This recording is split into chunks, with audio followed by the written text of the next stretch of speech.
My name is James Bradburn, and I have the pleasure and the privilege of being the Director General of the Pinacoteca di Brera and the Biblioteca Nazionale Bredense in Milan, Italy.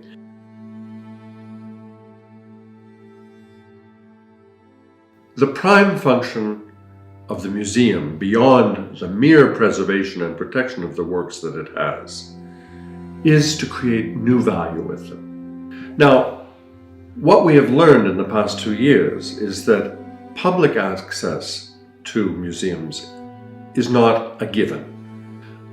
In this regard, high-quality DAWs satisfy an urgent need to have the images available in the highest possible resolution to the public whenever they need to see them. They can be seen at home, they can be seen in other museums, they can travel.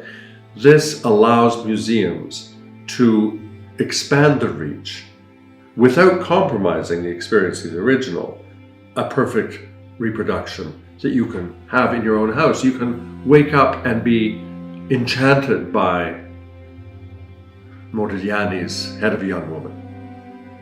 This painting is extraordinary in several respects. It's a very perceptive portrait, and it's also a portrait of a person we know. In fact, it was Beatrice Hastings, who was related to, in a relationship with Modigliani when it was painted. So it shows a particular sensitivity, not to an ideal form of a head, but a real person that he was looking at. Its emotional intensity is exceptional.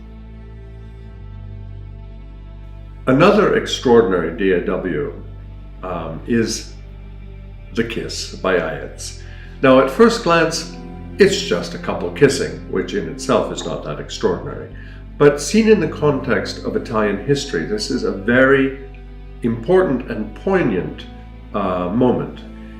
It takes place during the reunification of Italy, when Garibaldi was prevailing to take over the Italian peninsula. It shows a couple kissing, but this is clearly a soldier in Garibaldi's army. And he's kissing goodbye to his girlfriend, perhaps for the last time.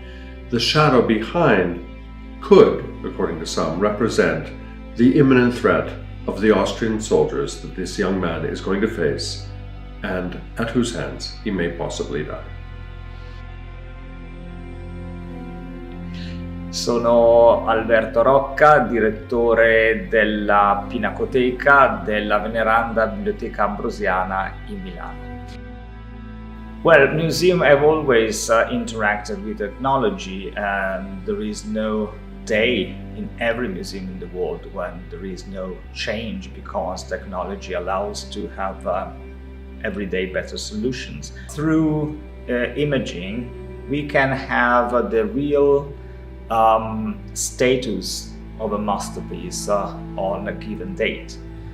So for instance, we know how the canestra was or how the musician was when Cinello made the photographs, and this is always very important because this is also something that has a documentary value.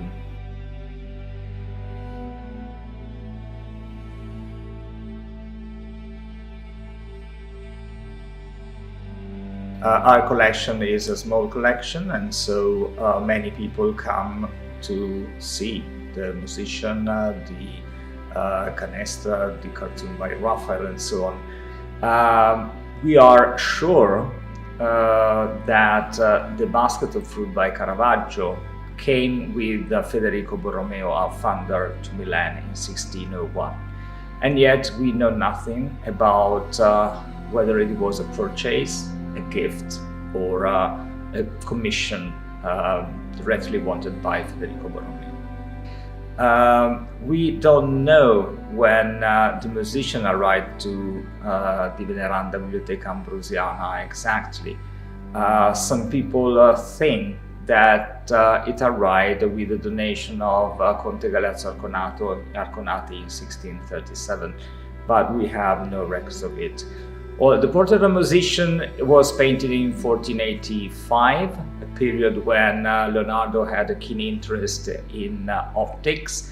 And should we look at the eyes, the two pupils are different. One is smaller and the other one is bigger. This is because Leonardo understood that the pupil becomes larger during night and is smaller during the day. It's very important to understand that the original is always going to be the original. The original is the object that could have been done differently.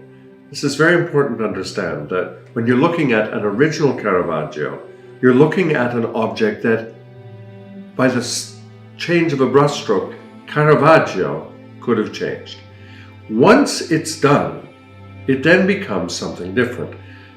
A high-resolution digital image then allows you to get the content and the depth of the painting in a way that will never confuse it with the original. It will never be the object that could be changed, but it's an object of extreme power, and when it's digitized correctly and with love and attention, it can communicate many, not all, but many of the aspects of an original.